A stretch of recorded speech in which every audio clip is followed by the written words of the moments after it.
Y aquí tenemos las páginas 55, 56. Dice, algunos buscaron un significado más espiritual que el sentido dado por el autor. Otros estaban desconectados por el carácter sobrenatural del mensaje de la Biblia y tomaron una dirección opuesta para poder armonizarlo con la filosofía o las culturas contemporáneas. Y estos desdeñaron la intención del autor y buscaron una interpretación más racional. Un tercer grupo buscó una forma de interpretar la Biblia para que ésta apoyara sus tradiciones y creencias oficialmente aceptadas. Observe que la figura... tengo 10 minutos más, perdón. Entonces vamos a seguir. Hay que...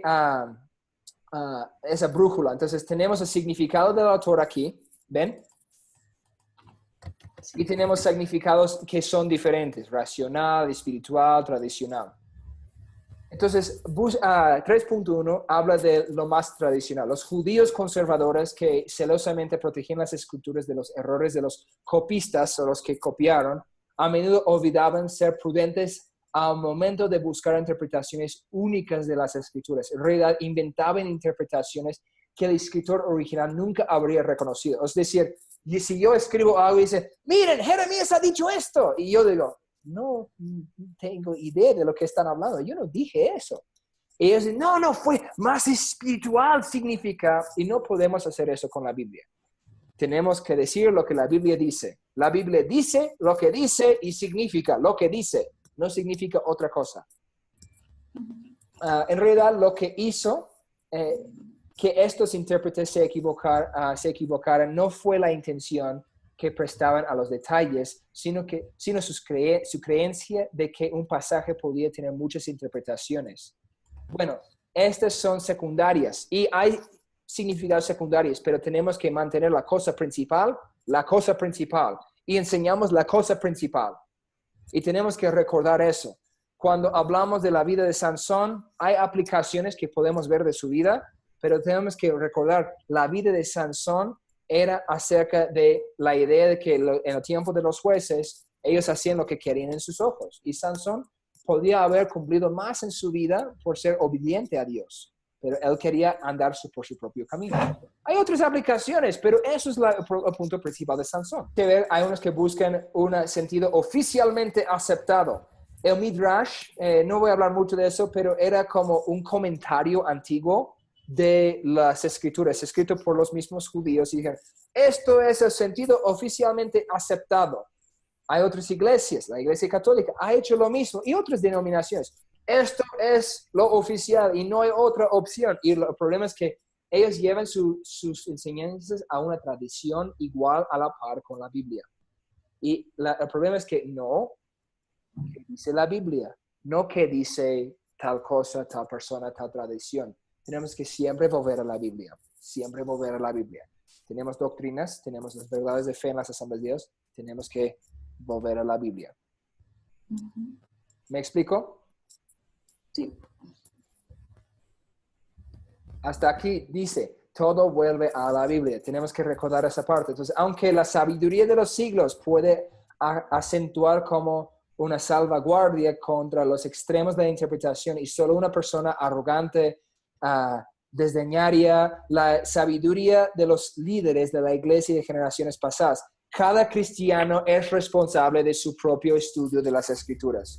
No puedes decir, pero mi pastor me dijo esto, pero yo he visto esto. No, lee la Biblia. Lee la Biblia. Lee la Biblia. Mi desafío para todos los estudiantes de Global University y mis estudiantes en ISUM o en facultad o en otra universidad donde enseño o en el Instituto Bíblico, cada ministro debe haber leído toda la Biblia, de Génesis hasta Apocalipsis. Todo. Porque nosotros no somos dignos de predicar la palabra cuando no la conocemos. Tenemos que enseñar la Biblia, tenemos que leer la Biblia, tenemos que volver siempre a la Biblia. ¿Amén? Amén. Ok, después hay esa idea más místico, más espiritual, y hay como un péndulo que viene como un reloj de un extremo al otro. Hay gente que quiere hacerlo, esa es la razón. Y hay gente que aquí en la página 59 que dicen, no, es hablando de filosofía. Entonces hay una persona que estaba en Alejandría que se llama Filón, que quería igualar la enseñanza de la Biblia con la filosofía griega, diciendo, no, está enseñando filosofías, pero en su perspectiva personal. Eso está mal. Entonces tenemos que recordar que tenemos que dejar la Biblia que sea la Biblia. No es la filosofía de Platón, no es la filosofía de Sócrates, es la enseñanza de Dios. Entonces no tenemos que intentar igualarlo con otra cosa al razonamiento. Una de las últimas cosas que ya estamos acabando con nuestro tiempo es el método alegórico. Clemente, que es, muchos dicen, uno de los primeros papas de la Iglesia Católica, y también Agustín, que es un filósofo de la Iglesia antigua, ellos dicen, miren, tenemos que basarlo en lo histórico, después desarrollamos una doctrina, tenemos la interpretación profética que Dios me da, después lo igualamos con la filosofía de los griegos y podemos aplicar algo místico también.